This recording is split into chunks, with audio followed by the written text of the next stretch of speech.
Sir, এত বড় সিদ্ধান্ত যেখানে কেন্দ্র এবং আপনার পার্টি আপনার প্রশংসা এবং আপনার কাজকর্মের প্রশংসা, একটা ত্রিপুরাকে নতুন ত্রিপুরা বানানোর পরিকল্পনা নিয়েছেন, হঠাৎ করে এই সিদ্ধান্ত কেন স্যার? দেখুন, পার্টি সর্বোপরি আর আমরা ভারতীয় জনতা পার্টির নিষ্ঠাবান কার্যকর্তা।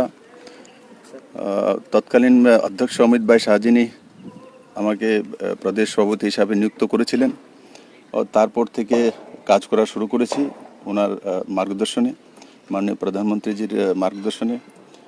আশা করি আমাকে যেই দায়িত্বগুলি দেওয়া হয়েছে পার্টি সভাপতি হোক আর মুখ্যমন্ত্রী নাতে, আমি ত্রিপুরার মানুষের সঙ্গে ন্যায় হোক সেটা করার চেষ্টা করেছি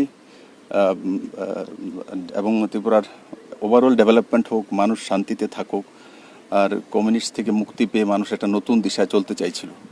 তো সেই দিশাতে আমাকে যেভাবে মার্গদর্শন করা হয়েছে মাননীয় প্রধানমন্ত্রীর দ্বারা আমি কাজ করেছি।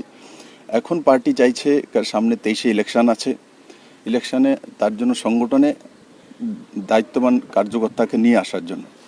তো আগে স্বাভাবিকভাবে সংগঠন থাকলে তবেই সরকার থাকবে, জিত থাকলে তবেই সরকার থাকবে। তো তার জন্য আগে 23-এর তৈরি করা প্রয়োজন। তারপরে তো আপনি কেউ না কেউ চিফ মিনিস্টার হবে, কেউ না কেউ কাজ করবে, কিন্তু আগে সরকার আনতে হবে। যেটা আপনারা চাইছেন যে লম্বা সময় সরকার রাখা, লম্বা সময় সরকার রাখার জন্য আমার মতো কার্যকর্তার সংগঠনে কাজ করলে নিশ্চিত সংগঠন লাভান্বিত হবে। স্যার, আপনার কথা কোথাও কি একটু আবেগপ্রবণ মনে হচ্ছে? কোথাও কি একটু মনে এরকম কষ্ট বা অভিমান হচ্ছে? অভিমান, আপনার এত প্রশংসা কেন্দ্রীয় নেতৃত্বের কাছে, প্রধানমন্ত্রীজির কাছে, আজকে হঠাৎ এরকম কোথাও কি মনে হচ্ছে? দেখুন, প্রত্যেক কাজের একটা শৈলী থাকে, তার একটা সময়সীমা থাকে, তার মধ্যে আমরা কাজ করি। আমাদেরকে যেখানে ফিট করা হয়, মুখ্যমন্ত্রী হোক আর পৃষ্ঠপোষক বানিয়ে দেব, বিপ্লব দেব সব জায়গায় ফিট।